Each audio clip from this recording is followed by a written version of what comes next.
Ladies and gentlemen, boys and girls, bankers, flankers, and economy tankers, welcome along to the Joe Spivey YouTube channel, where we discuss books and little else. And welcome to a Sunday book haul, folks. I've not done this for a very long time. You join me in the verdant surroundings of Derbyshire indeed. I am a city boy amongst the SUVs and the bull mastiffs and the flat caps and the tweed and the Wellington boots and all of the country bumpkins that are novelised in some of Britain's 19th century Victorian literature. And I've been down to the second-hand bookstore as per usual. When I was on my way down there, when I was looking over some of the cobbled walls at some of the farmland, I noticed a horse, and it gave a particularly ferocious and fierce equine snort. You know, that inhalation of air of which only horses are capable. And yeah, I did realise that us human beings are frankly kidding ourselves that these animals are somehow at our whims and our behest. That thing could have usurped the wall and dealt me a fatal hoof to the face, and I'd have been none the wiser. So yeah, just a kind of, I suppose, a biological comment before we get on here. But I've got some excellent stuff, folks. I do believe that I was conned at the bookstore yesterday. I do believe that I was first overcharged after having looked at the inside covers as to the total amount, and then I believe, to add insult to injury, I was then shortchanged. The gentleman was he was a neurochemical addict to tobacco and nicotine, and so we can perhaps excuse him on those grounds. But beyond that, I don't, of course, like to accuse some of my fellow Homo sapiens of being perhaps, I don't know, avaricious or manipulative or in any way false or engaging in sharp practice.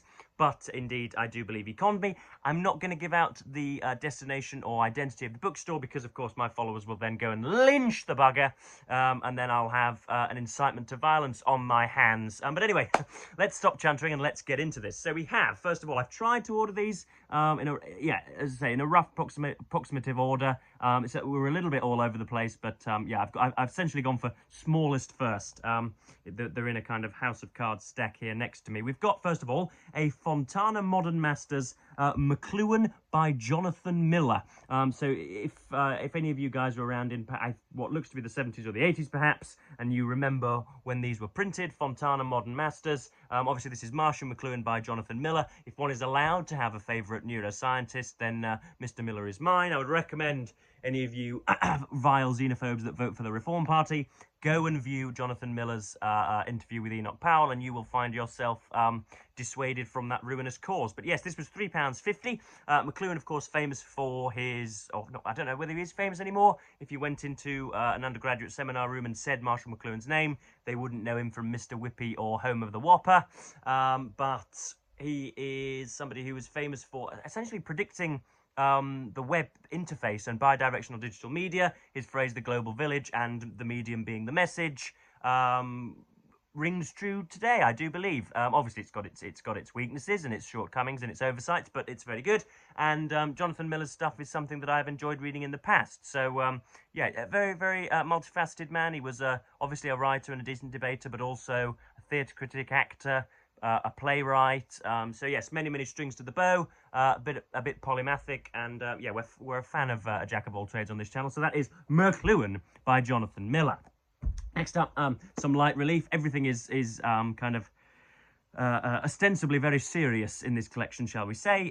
So it's nice to have a little bit of light relief. We have P.G. Wodehouse, The Man Upstairs and Other Stories. This is a small Penguin book. Yeah, I don't know whether this is a reprint. Cover illustration by Ionicus. The stories in this volume were written before the First World War. But such was P.G. Wodehouse's amiable genius that they have aged not a jot. Like ancient crusted port, they have matured with age. I hate that. I really do hate it when people use those similes, and perhaps only now can their timeless humour be savoured with its full bouquet. So that's, yeah, P.G. Wodehouse, The Man Upstairs and Other Stories. I've only ever read one or two of his Jeeves and Wooster stories, so we've got The Man Upstairs, Something to Worry About, Deep Waters, When Doctors Disagree, Ruth in Exile, Archibald's Benefit, Out of School, Three from Dunsterville, Ahead of Schedule, The Goalkeeper and the Plutocrat. That sounds like an excellent political story. So yes, I love Wodehouse's jaunty irreverence and that kind of British stiff upper lip, keeping your tongue well ensconced in your cheek kind of writing. It is light relief, but there's also, as I believe there is on this channel, there's amiability and congeniality and silliness, but there is underneath, folks, a ruthless seriousness. Next up, we have George Eliot, A Life, by Rosemary Ashton. This is again printed by Penguin. I don't indeed know when this was published. I don't know whether it doesn't look frightfully recent. First published by Hamish Hamilton in 1996. So this is upwards of, when would this be? This is, yeah, nearly 30 years old now. But yes, George Eliot is my favourite female Victorian writer, as well you know. She's got that kind of, that elaborate sincerity. Not only has she examined person to person, place to place, dialogue to dialogue, hour to hour, but she seems to have looked at every sipping of the tea, every brow furrow, every closing of the door, every whippet race, every single climbing of the stairs in a kind of a granular professional seriousness, and she is really rather marvelous. I know that she was ridiculed and sort of criticised and took up herself the idea that she was not, heaven forbid, wholeheartedly aesthetically pleasing. She was a little bit ugly, folks, heaven forbid. She got an absolute stonker of a schnoz there, as you can see. She has got a big nose, and but you sense that as soon as, and I think she's quite austere and a little bit elaborate. You can tell from her writing that she was perhaps a little circumlocucious on occasion, used words like crepuscular and tergiversation on a daily basis, but there's nothing wrong with that, as we learnt on this channel. But yes, this will be an interesting life. I know she buggered off to Europe with George Henry Lewis, and I know that she vacillated between religiosity and what we would now refer to as atheism, or she was. I've got some of her early essays that talk about kind of early Germanic thought. So goodness knows what on earth this is going to exhume for me, but I'm sure it'll be a good life. Born in the same year as Queen Victoria, George Eliot defined but also scandalised Victorian society. Her life was as rich and complex as any of her extraordinary novels, and her depiction of the times in which she lived remains unsurpassed. This superb literary biography illuminates our understanding of a most remarkable woman, so that'll be jolly good fun as well, I imagine. Next up, we have Edith Wharton, The Age of Innocence, and Edith Wharton comes recommended by a great deal of people whose ratiocination and literary considerations I esteem, and so yeah, I've gone for a Millennium Library edition here. With Edith, was she a Victorian or was she? Yeah, 1870s. The consequent drama set in New York during the 1870s reveals terrifying chasms under the polished surface of upper-class society as the increasingly fraught Archer struggles with the conflicting obligations and desires. This has got an introduction by Peter Washington. This was withdrawn from a library down in London, so hopefully the librarian isn't going to come at me in a fit of rage. But yes, this is Edith Wharton, The Age of Innocence, and it is part of the Everyman's Library. I try not to buy too many decorous and ornamental palatial editions of books because I attack them with my pencil, and it's not that they don't stand up to scrutiny or anything like that, but yeah, the insides get messy when I get critical, because it is, after having written some reviews for Open Letters and annotated books for 2 and 3 years now, it's hard to take off your critical hat and just sort of enjoy the book, and so I always find myself doodling on the periphery. But yes, that is The Age of Innocence by Edith Wharton. I've never read a single syllable of her work, so I'm looking forward to that. Next up, we've got three works of more contemporary non-fiction. Sort of hold your breath, folks.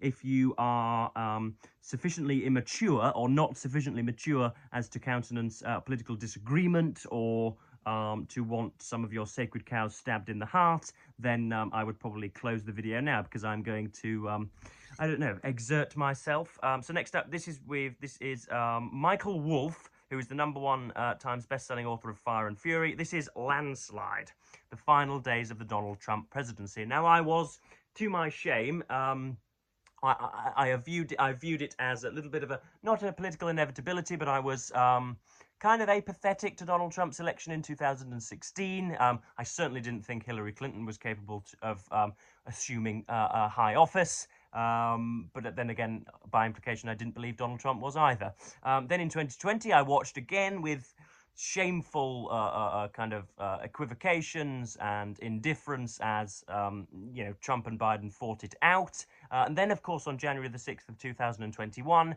he incited an armed insurrection on Capitol Hill and tried to prevent the legal swearing in of a democratically elected president, i.e. Joseph Biden. And from that moment on, I knew that he was nothing but an orange demagogue. And so I've, completely taken up the sacraments and have discarded Donald Trump as a kind of voracious public commentator ever since.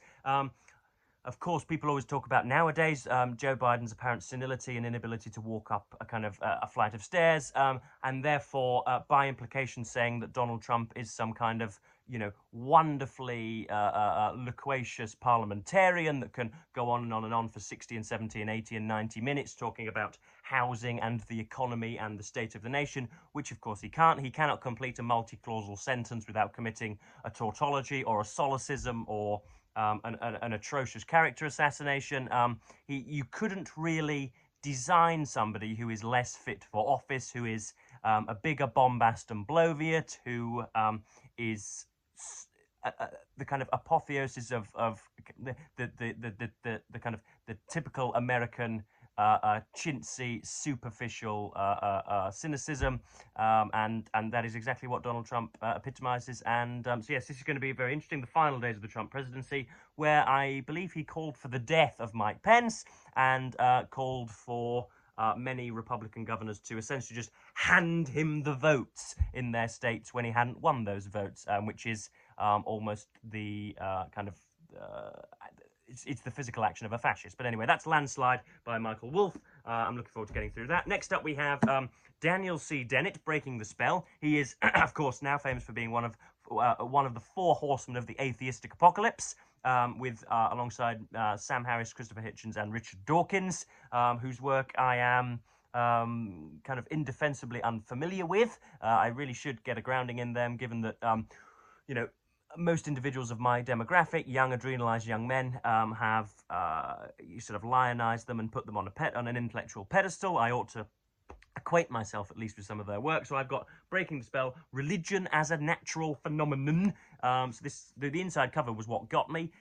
Few forces in the world are as potent as religion. It comforts people in their suffering and inspires them to both magnificent and terrible deeds. In this provocative and timely book, Dennett seeks to uncover the origins of this power and discusses why and how different faiths have commanded allegiance and shaped so many lives. He does not contest these beliefs. Rather, he argues passionately for the need to understand this multifaceted phenomenon and offers a truly original and comprehensive explanation for religion, despite the fact that there has never been any evidence of gods actually existing. All there is evidence of human credulity in some kind of higher supreme being.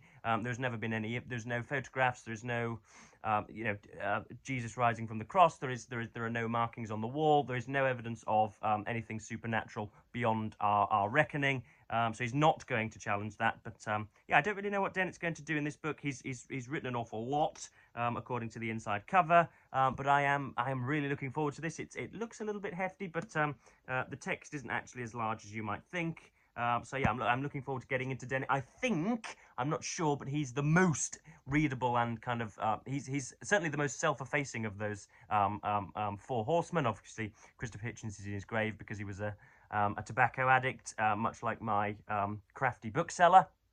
But so Mr. Dennett was, I think, the most serious and most kind of academically regarded of the four horsemen.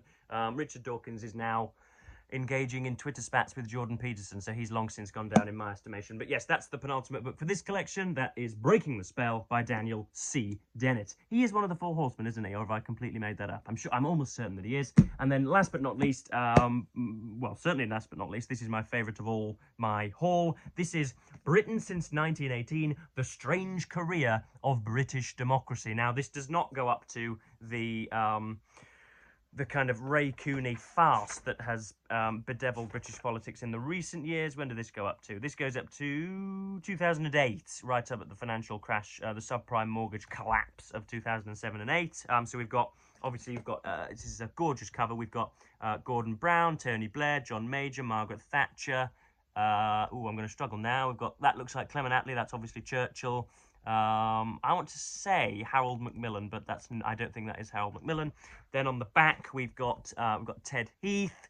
Now I am really going to struggle. That is Harold Macmillan. And then we've got at the top here, I don't know any of those, but yes, that's staggering ignorance, isn't it? I can't even get the kind of daguerreotypes of British politics named, let alone any of their histories. But yes, this is going to be very, very interesting.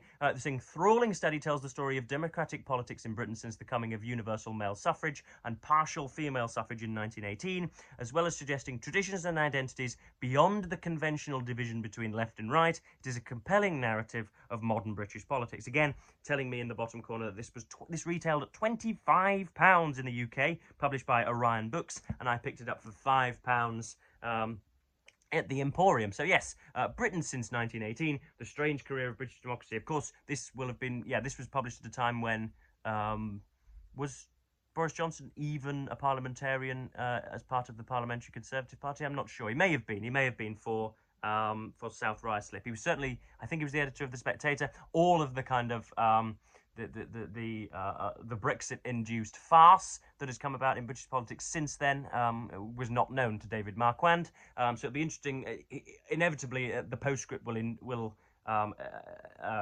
deal in some kind of fertiloquence. He'll say, this has been my book, and then the next 5 or 10 years will feature this in British politics. Hopefully there's a bit of a prediction, and we can therefore assess how close to the truth he was. But that pretty much covers me for today, folks. You'll notice I've been stooping down towards the camera, and so my veins are popping out like Bruce Banner, but hopefully that hasn't put you off too much. This has been a nice little book haul of a Sunday. I am going into the centre of Manchester to, I don't know, engage in the most violent debauchery over the next few hours. So, yeah, hopefully you enjoyed this, folks, and I'm going to say thank you ever so much for watching BookTube, and goodbye.